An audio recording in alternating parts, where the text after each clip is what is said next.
Mesdames et messieurs, bonjour et bienvenue dans une nouvelle édition du débat en ce vendredi 8 mars 2019. Au cours des derniers jours, les forces israéliennes ont mené des attaques contre les différents endroits de la bande de Gaza et tiré sur les Palestiniens. L'armée israélienne a également procédé à la démolition des maisons palestiniennes. Parallèlement, la haut-commissaire aux droits de l'homme de l'ONU a dénoncé le rejet immédiat par Israël du récent rapport des enquêteurs onusiens sur le massacre des manifestants palestiniens à Gaza par les forces israéliennes. A rappelé que des enquêteurs de l'ONU ont confirmé la semaine dernière que les forces israéliennes avaient commis des crimes de guerre et des crimes contre l'humanité en tuant près de 200 Palestiniens et en blessant plus de 6 000 autres. Aujourd'hui, dans le cadre de cette édition du débat, nous allons nous pencher sur les récents développements dans la bande de Gaza et le rapport des enquêteurs onusiens accusant Israël de crimes de guerre et de crimes contre l'humanité. Veuillez rester avec nous jusqu'à la fin de cette émission. Des zones situées non loin de la bande de Gaza ont connu des troubles ces derniers jours et des tireurs d'élite israéliens ont pris pour cible des manifestants palestiniens. Au moins un Palestinien a été touché à la tête. Selon des sources palestiniennes, des chars israéliens ont pilonné des localités au sud de la bande de Gaza. Par ailleurs, le ministère palestinien de la Santé, citant le Centre palestinien d'information CPI, a confirmé qu'un adolescent palestinien avait été tué dans l'est de Gaza sous les balles des tireurs d'élite israéliens. L'adolescent âgé de 15 ans s'appelait Saifuddin Emad Abu Zaid. Il a succombé à ses blessures ce jeudi. 5 autres Palestiniens ont été blessés lors des manifestations nocturnes à l'est de cette zone palestinienne. Ces développements interviennent alors que la nouvelle responsable des droits de l'homme aux Nations Unies, Michelle Bachelet, a déclaré mercredi être déçue par le rejet immédiat d'Israël d'un rapport sur les violences mortelles commises par ses forces contre des manifestants à Gaza. Le rapport commandé par le Conseil accusait les militaires israéliens d'avoir intentionnellement tiré sur des civils et d'avoir commis des crimes contre l'humanité dans des répressions qui ont tué près de 200 personnes et en ont blessé 6 000 autres. Les manifestations de la marche du Grand Retour ont commencé le 30 mars 2018 pour revendiquer le droit des Palestiniens à retourner sur les terres dont ils ont été chassés à la création du régime israélien en 1948. Les manifestants protestent aussi contre la décision du président américain Donald Trump de reconnaître Rhodes comme capitale d'Israël et de transférer l'ambassade américaine de Tel Aviv à Rhodes.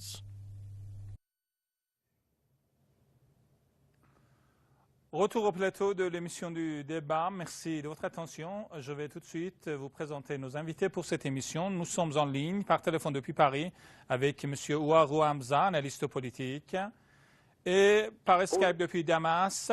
Bonjour M. Hamza, merci d'avoir accepté notre invitation. Bonjour, je vous remercie de votre invitation. Nous sommes également en ligne depuis Damas avec Mme Aïssar Midani, analyste franco-syrienne des questions internationales. Madame Midani, bonjour. Bonjour. Merci d'être en ligne avec nous, Madame Midani. Bonjour à vous. Madame Midani, alors ces derniers jours, en effet, les différents endroits de la bande de Gaza sont le théâtre de nouvelles exactions israéliennes. Est-ce que le régime israélien se prépare pour lancer une nouvelle guerre, une nouvelle offensive contre la bande de Gaza et dans quel objectif?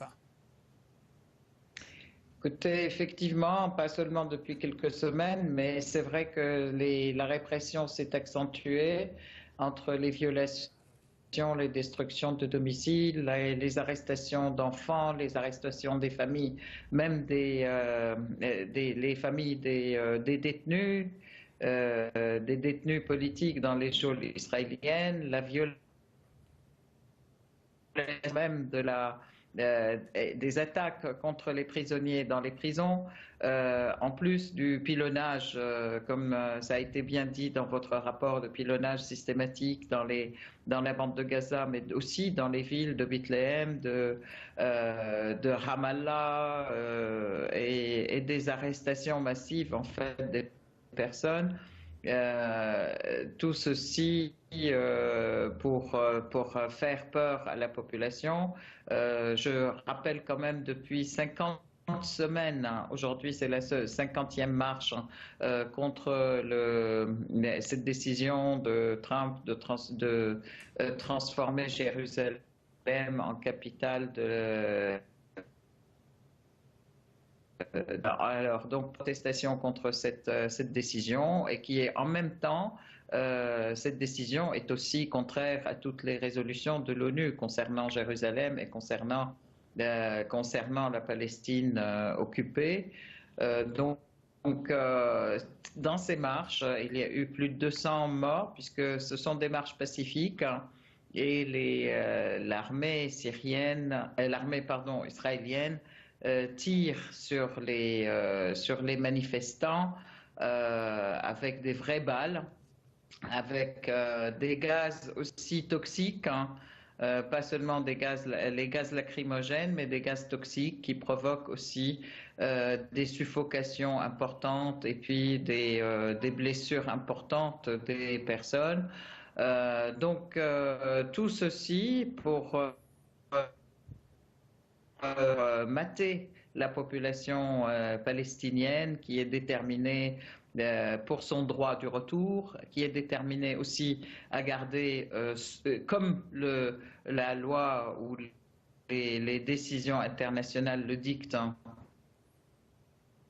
Jérusalem en capitale de la Palestine, et puis le droit au retour qui est aussi stipulé dans toutes les décisions, qui est aussi interdit. Alors je tiens quand même à dire que Gaza est entouré de barbelés, que les Gazaouis n'ont absolument aucune liberté de circulation, que même le front de mer de Gaza est interdit, les pêcheurs de Gaza n'ont pas...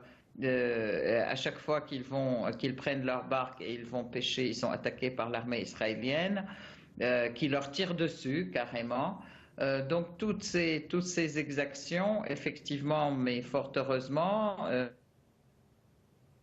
une fois, elles font l'objet d'un rapport en fait de l'ONU qui les qualifie clairement comme des crimes contre l'humanité, ce qui est effectivement, mais c'est bien la première fois que c'est signalé dans ces rapports de l'ONU, parce que de toute façon, Israël agit en toute impunité, malheureusement, et n'applique absolument aucune des décisions de l'ONU, et il n'y a absolument aucune sanction, à part les mouvements populaires de solidarité avec le peuple palestinien qui ont lancé le mouvement BDS, qui est le mouvement boycott des investissements sanctions, pour freiner cette violence israélienne contre le peuple palestinien, laquelle violence elle est complètement criminelle puisque c'est et normalement il devrait se retirer aussi, d'après même les décisions qui ont été signées de tout un tas de territoires qu'ils investissent. Ils n'arrêtent pas de grignoter d'ailleurs des nouvelles terres et ils organisent aussi et ils construisent de plus en plus de colonies sur les terres palestiniennes. Je voudrais quand même rappeler qu'à Jérusalem même, ils sont en train de détruire les maisons des Palestiniens et les expulser de leurs maisons pour amener des colons pour y habiter ou pour construire des nouvelles maisons. Merci, Madame D'autant plus, Bidani. il y a aussi des violations de l'histoire. Pardon. Merci pour ces précisions, Madame Bidani. Restez avec nous, s'il vous plaît. Nous sommes également en ligne, je vous le disais en début de cette émission, avec M. Ouarwa Hamza, analyste politique depuis Paris. M. Hamza, merci d'avoir accepté notre invitation. Alors, Madame Bidani l'a rappelé, le récent rapport de l'ONU accuse Israël de crimes de guerre, de crimes contre l'humanité. Bien sûr, le régime israélien a qualifié ce rapport de faux et de partial, ce qui a amené la présidente du Conseil des droits de l'homme de l'ONU à réagir en dénonçant justement ce rejet israélien. Alors, la question qui s'oppose aujourd'hui, bien sûr, Israël a commis des crimes de guerre et continue de commettre des crimes contre l'humanité, notamment dans la bande de Gaza en tuant des manifestants de la grande marche, de la marche du grand retour. Aujourd'hui, alors, à quoi pourrait servir ce rapport si, en effet, l'ONU, si le Conseil de sécurité, si les instances internationales n'arrivent pas à faire stopper les exactions israéliennes contre la population palestinienne? Le rapport, j'ai envie de dire déjà pour commencer, enfin, on a une réaction digne de ce nom et des accusations qui correspondent à la hauteur des exactions commises et des agissements commis par Israël. Et ce qui serait plaisant à voir dans les temps à venir, c'est de voir une véritable action de l'ONU de façon à sanctionner Israël pour les agissements qu'elle a entrepris depuis le début de la marche du retour et ses excès de répression, dirons-nous, envers les populations palestiniennes. L'objectif, dans un premier temps pour Israël, c'est à la fois d'asseoir de par la force sa soi-disant légitimité auprès des populations arabes de la région, en faisant exemple d'atrocités sur les populations palestiniennes. Ensuite, de par cette politique agressive, il y a une volonté de démoralisation des populations palestiniennes. Par conséquent, il faut voir là une volonté de créer et d'attiser des tensions sur le front palestinien et la bande de Gaza. Je pense qu'il y a aussi la volonté de Benyamin Netanyahou de se sortir un petit peu comme le seul sauveur et l'homme de la situation en provoquant une guerre faite de toutes pièces avec la bande de Gaza et le Hamas en exacerbant les tensions. Mais ce qu'il faut savoir, c'est que les généraux, tout comme une grande partie de la population israélienne, est opposée à cela. Pourquoi ? La population israélienne en premier lieu, car c'est elle qui, à l'issue de ces provocations, fait office de chair à canon lors des représailles de la part des Palestiniens, du Hamas. Ensuite, le pouvoir militaire est fortement opposé à une quelconque guerre, car la soi-disant supériorité d'Israël dans la région a été remise en question depuis plusieurs années, notamment depuis la guerre de 2006, où il a été prouvé dans les faits militaires que le Hezbollah a pu contrer toutes les tentatives de percée de l'armée israélienne, et d'autant plus que depuis 2006 et la guerre du Sud-Liban, le Hezbollah a pu s'aguerrir avec notamment l'épisode de Daesh et la guerre civile syrienne. Et depuis 82, on a eu récemment le premier avion de combat israélien qui a été perdu en 82. Une quelconque guerre venait à s'envenimer commencer avec les Palestiniens et qui s'envenimerait avec les acteurs autour, notamment une large alliance avec la Syrie, le Hezbollah, les milices irakiennes, certains Pasdaran iraniens et combattants pakistanais ou afghans. Cette large alliance pourrait remettre en question la légitimité, enfin la sécurité d'Israël et son avenir tout entier. Donc, aussi bien au niveau de la population comme au niveau du pouvoir militaire, on serait opposé à une guerre. Cependant, le pouvoir législatif le voudrait. Benyamin Netanyahou pour se sortir un petit peu de ces affaires de corruption dans lesquelles il est, comme vous le savez, impliqué. Merci pour ces éclairages, Monsieur Hamza. Restez avec nous, s'il vous plaît. Madame Midani, donc aujourd'hui, alors le Premier ministre israélien se trouve dans une mauvaise posture. Est-ce qu'on pourrait dire que les récentes frappes, les récentes manœuvres israéliennes contre la bande de Gaza sont en quelque sorte une fuite en avant pour, comme disait M. Hamza, d'une part mener cette tentative de démoralisation à l'encontre de la population palestinienne, de la population, en effet, de l'opinion publique régionale, et d'autre part pour masquer, en quelque sorte, ces affaires de corruption au seuil des élections législatives israéliennes. Et il est certain que a été défait de toute manière par la défaite de ses alliés en Syrie d'un côté et puis par le fait aussi de la victoire de la Syrie. Non seulement le terrorisme a été défait, mais aussi Israël qui les soutenait. Ils ont cherché, Netanyahou cherche toujours une solution pour augmenter sa crédibilité auprès des Israéliens, puisque de toute façon, il est poursuivi pour des histoires. Et lui et sa femme, d'ailleurs, ils sont attaqués. Il cherche aussi à trouver une victoire quelconque quelque part. Et en fait, comme d'habitude, l'armée israélienne et Netanyahou, ils ont l'habitude de se faire une victoire et de se faire une gloire en tapant sur les civils et sur des gens complètement désarmés, comme ça a été le cas, par exemple, dans toutes les manifestations du vendredi à Gaza. Et aujourd'hui, en s'attaquant au village de Gaza, et je rappelle quand même que Gaza est sous le siège et sous blocus depuis une bonne dizaine d'années, depuis 2007 exactement. Donc ça, c'est sûr que la difficulté, en fait, que les Palestiniens auraient du sud de Gaza, justement, ils ont une difficulté à répondre. Mais d'un autre côté, je rappelle quand même qu'il a tenté le coup en bombardant Gaza il y a quelques mois, et ça s'est soldé par une défaite totale où le ministre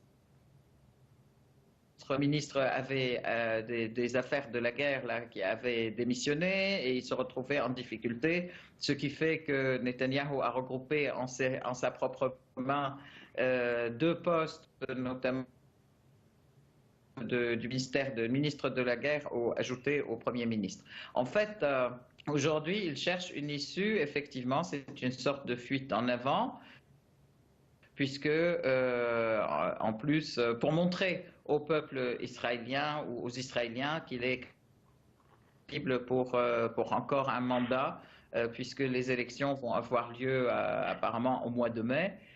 Donc voilà, il essaye de se faire crédibiliser. Je tiens quand même à dire qu'il a fait quand même plusieurs voyages en Russie, et il essaye à chaque fois de raconter le contraire de ce qui s'est fait. En fait, il essaye de prendre ses voyages ou de raconter que le résultat de ces voyages se sont soldés par un soutien de Poutine ou un statu quo avec la Russie. Il cherche aussi à impliquer davantage les États-Unis dans la région, les États-Unis qui ont décidé de se retirer mais qui ne se retirent pas, donc il y a un jour oui, un jour non. Donc ces réactions, je dirais, militaires, belliqueuses de la part de Netanyahou vis-à-vis des Palestiniens provoquer quelque chose de plus grand et chercher à impliquer les États-Unis dans une guerre dans la région pour que les forces américaines restent davantage. Merci encore, Madame Midani. Monsieur Hamza, étant donné les récentes défaites subies par le régime israélien, que ce soit alors au cours des dernières années face au Hezbollah ou tout récemment face au mouvement de la résistance islamique palestinienne, alors à quel scénario faudrait-il s'attendre sur le terrain et bien sûr sur le plan politique, avec l'implication, comme disait Mme Midani, des États-Unis, ce fameux deal du siècle. Ou bien alors il faudrait s'attendre plutôt, comme d'ailleurs le préconisent en effet les analystes politiques, à une résistance de plus en plus acharnée de la résistance, des groupes palestiniens face aux agressions israéliennes. Alors, pour commencer, on va parler sur le plan un petit peu des relations internationales et des puissances étrangères. La Russie considère depuis quelque temps qu'Israël n'est plus un allié fiable dans la région. En effet, lorsqu'ils ont vu qu'Israël ne se gênait pas pour tenter des incursions aériennes en territoire syrien, ils ont bel et bien constaté que Israël pouvait défaire un petit peu les efforts de guerre qui ont été fournis par la Russie auprès du régime syrien pour défaire les entités de Daesh. C'est le premier point. Le second point, la Russie préfère miser sur la stabilité de la Syrie pour garder ses bases qui lui donnent accès à la mer Méditerranée en Syrie, au Moyen-Orient, notamment la base de l'Ataki.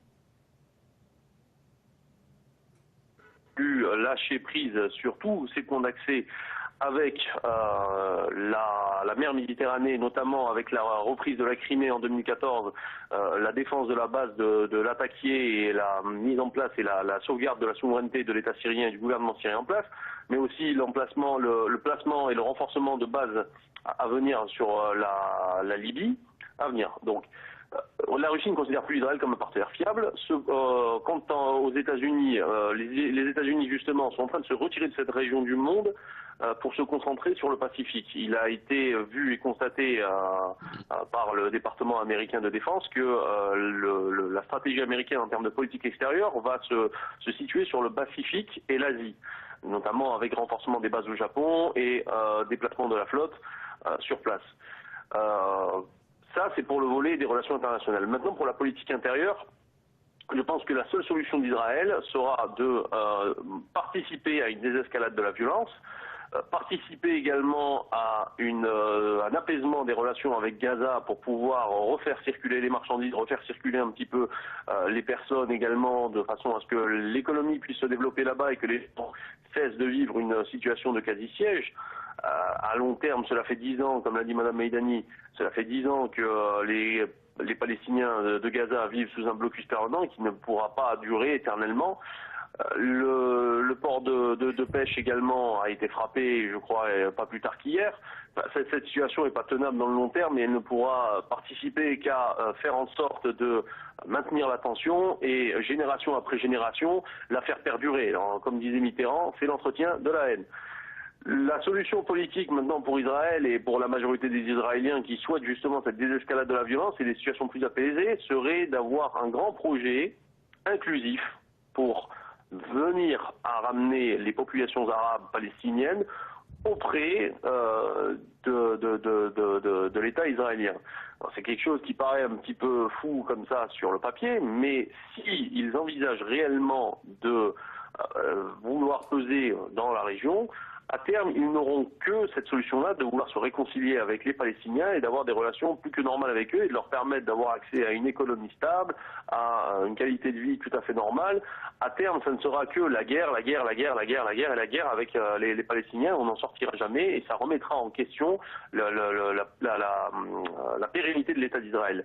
Pour revenir sur le rapport aussi de Mme Bachelet, les crimes contre l'humanité qu'elle dénonce ne sont pas juste concernant la marche du retour. Les crimes qu'elle dénonce, c'est également la restriction d'eau, notamment pour le sud et les parties de la Cisjordanie qui se retrouvent privées d'eau pour pouvoir cultiver. Il y a aussi cette affaire de castration chimique des jeunes enfants palestiniens qui auraient été emmenés en prison par des soldats et amenés dans des unités médicales pour se faire castrer, car la démographie arabe est un sujet qui préoccupe Israël, car il redoute qu'à terme, la population arabe et musulmane prenne le pas sur la population juive et israélienne. Donc il y a cette volonté-là de réduire drastiquement la démographie arabe et musulmane en Israël.